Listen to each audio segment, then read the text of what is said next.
لیکن میرا خیال ہے کہ یہاں سے منہ کی کھانی پڑے گی. یہاں پہ کسی قسم کی عمران خان صاحب کی دال گلنے والی نہیں ہے. اور عمران خان پہلی بات ہے کہ عمران خان صاحب کی جو پارٹی ہے وہ یہ ہمت اور جرات نہیں کر سکتی کہ وہ پنڈی میں آ کے جلسہ کرے. اور اگر جلسہ کرے گی تو ایک بات یاد رکھیے گا, یہ ایسا ہی جلسہ ہوگا جیسے لاہور میں آیا. نہ اس پہ مروت آئے گا, نہ اس پہ وزیر اعلیٰ کے پی کے جو علی امین گنڈا پور صاحب آئیں گے, نہ ہی اس پر بیرسٹر گوہر صاحب اگر آئیں نہ آئیں, وہ ایک برابر ہیں. اور یہاں پر ظاہر ہے اپنے دادکے آ کر اپنے دادے کے پرانے محل کے پاس آ کر تقریر جو گوہر صاحب ہیں, گوہر ایوب صاحب, وہ تو نہیں کریں گے نا. تو اس لیے عمر ایوب گوہر صاحب جو ہے, تو میرے خیال میں یہ جلسہ کرنے کا کوئی فائدہ نہیں ہے. بہتر ہے کہ میاں والی جلسہ کرو, وہاں پہ عطا اللہ خان صاحب کو بلاؤ. وہ ایک تو عطا اللہ خان کو جن لوگوں نے ابھی تک میاں والی میں نہیں سنا وہ بھی سن لیں گے, وہ بھی بلے بلے کریں گے, خان صاحب کو دعائیں دیں گی, اور دوسرا آپ کسی قسم مسئلے میں نہیں پڑیں گے. بہتر یہی ہے. اور پاکستان مسلم لیگ نون کی حکومت, پنجاب حکومت نے آلریڈی وہاں پہ مویشی منڈی میں آپ لوگوں کے لیے ٹینشن لگوا دی ہیں, کھرلیاں شلیاں بنوا دیتی نے. آرام نہ جلسہ ہوتے کرو, اور اس قسم کا پنگا لینے کی کوشش نہ ہی کرو تو بہتر ہے. اچھا, ادھر سپریم کورٹ میں سیاست چل رہی ہے, بھرپور چل رہی ہے. پریکٹس اینڈ پروسیجر کمیٹی کے اجلاس میں جسٹس منصور علی شاہ نے بھی آج شرکت نہ کی. جسٹس منصور نے ترمیمی آرڈیننس پر تحفظات کا اظہار کیا اور اجلاس میں شرکت کیے بغیر چلے گئے. منصور علی شاہ مکمل طور پر پارٹی بن چکے ہیں, ورنہ وہ اجلاس میں ضرور شریک ہوتے, فیصلے کرتے, لیکن انہوں نے شریک ہونے کے بجائے خط لکھ دیا. اب منصور علی شاہ صاحب نظر آ رہے ہیں ہمیں, میرے خیال میں. اب میں اس پر کیا بات کروں یا اس پر میں کیا کہوں کہ منصور علی شاہ صاحب جو ہیں وہ مکمل طور پر ایک پارٹی بن چکے ہیں, اور وہ پارٹی بن کے رول ادا کر رہے ہیں, کردار ادا کر رہے ہیں کہ وہ مطلب کہ آپ پریکٹس اینڈ پروسیجر میں جا کے بیٹھ ہی نہیں رہے. یہ تو ایک اچھا بلا جج تھا, اور وہاں پر بیٹھا ہے کہ دوسرا جج بھی ہے جس نے پہلے اسلام آباد چیف جسٹس اسلام آباد ہائی کورٹ وقت ڈالا ہوا تھا, اور وہاں سے اس کو اٹھا کر اوپر لے جایا گیا. حالانکہ لے جانے والے جب لے جا رہے تھے اوپر تو ان کو کہا گیا تھا کہ جناب یہ اوپر آ کر لڑ جائے گا, یہ کالا پونڈ ہے. لیکن اس وقت ان کی نہ سنیں گی سمجھانے والوں کی, اور وہ اٹھا کر نیچے سے اوپر لے گئے, تو وہ کالا پونڈ اندر بیٹھا ہوا ہے. اب دیکھیں منصور علی شاہ صاحب کے بارے میں تھا کہ یہ بڑے اچھے جج ہیں, سلجھے ہوئے جج ہیں, اور قاضی صاحب کے جانے کے بعد بڑے اچھے طریقے سے چیزیں چلائیں گے. ریاست کے ساتھ ان کی بہت یہ سمجھتے ہیں, ان کے فیصلے بولتے تھے. لیکن انہوں نے جب سے وہ تقریر کی ہے جس میں انہوں نے کہا جی کہ ہمارے فیصلے غلط ہیں یا ٹھیک ہے, یہ فیصلے ہم ہی کریں گے, ہمارے غلط فیصلوں کو بھی ہم ہی ڈیسائیڈ کریں گے, وہ غلط کہ نہیں ٹھیک ہے, اس کے بعد وہ لڑ گئے ہوئے. بٹ اینی ہاؤ, اللہ تعالیٰ کی ذات ان کو ہدایت دے, میں تو یہ دعا کر سکتا ہوں.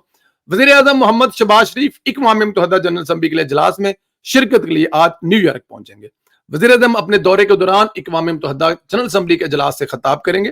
وزیر اعظم نیو یارک میں امریکہ Pakistan business council Pakistani banker کے ساتھ بھی ملاقات کریں گے, اور ان کو حکومت کی کاروبار سرمایہ کار دوست پالیسیوں سے آگاہ کریں گے.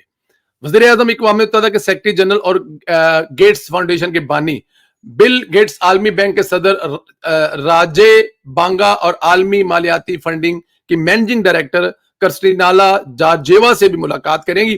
وزیر اعظم فلسطین کے صدر محمود عباس سے خصوصی ملاقات کریں گے, جس میں فلسطین میں جاری صہیونی ظلم و جبر روکنے اور عالمی برادری کو اس زمرے میں اقدامات تیز کرنے کے لیے آمادہ کرنے کے حوالے سے بھی کہیں گے. اور وہ فلسطینیوں کو یقین دلائیں گے کہ عمران خان صاحب جو کہہ رہے ہیں وہ کہتے رہیں. عمران خان صاحب کا یہ ذاتی ایجنڈا ہو سکتا ہے کہ وہ اسرائیل کے بارے میں پاکستانیوں کے دل میں کوئی رویہ نرم پیدا کرنے کی کوشش کریں گے, لیکن پاکستانیوں کا اس قسم کا کوئی موڈ نہیں ہے.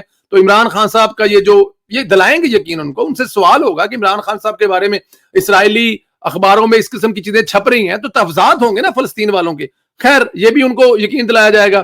وزیر اعظم دوست ممالک کے سربراہان سے دو طرفہ ملاقاتیں کریں گے. برونائی دارالاسلام کے سلطان حسن البقیہ کی جانب سے برونائی کے اقوام متحدہ میں رکنیت کے 40 سال مکمل ہونے پر دیے جانے والے ظہرانے, بنگلہ دیش کے چیف ایڈوائزر ڈاکٹر محمد یونس کی جانب سے بنگلہ دیش کی اقوام متحدہ کی رکنیت کے 50 برس مکمل ہونے والے عشائیے میں بھی شرکت کریں گے. یہ وہاں پہ مصروفیات ہیں. شہباز شریف صاحب کی جو سب سے بڑی چیز ہے وہ فلسطینیوں کو یقین دلائیں گے کہ عمران خان صاحب کے بارے میں جو بھی مضمون چھپ رہے ہیں اسرائیلی اخباروں میں, اس پہ آپ کو فکر کرنے کی ضرورت نہیں ہے. پاکستانی آج 70 سال 75 سال سے فلسطین کے ساتھ ہے, اور اگلے 200 400 ہزار سال تک فلسطینیوں کے ساتھ رہے گی. عمران خان صاحب جیسے کئی ایسے لوگ آئیں گے چلے جائیں گے, لیکن پاکستانی اپنے فلسطینی بھائیوں کے ساتھ کھڑے ہیں. آپ لوگوں سے گزارش ہے کہ چینل کو ضرور سبسکرائب کریں, بیل آئیکن پریس کریں, زیادہ سے زیادہ جو لنک ہے اس کا گروپوں میں شیئر کریں. اور عمران خان صاحب نے پنڈی والا جلسہ کینسل, جو پنڈی میں جلسہ کرنے کا اعلان کیا ہے اس تعیناتی کے بعد, اور اس سے پہلے میاں ولی میں جلسہ تھا، یہ کرنے کی کیا وجہ ہے؟ اس سوال کا جواب ضرور دیں. انشاءاللہ اگلے ویلوگ میں پھر ملاقات ہوگی. خیال رکھیں، اجازت دیں. خدا حافظ.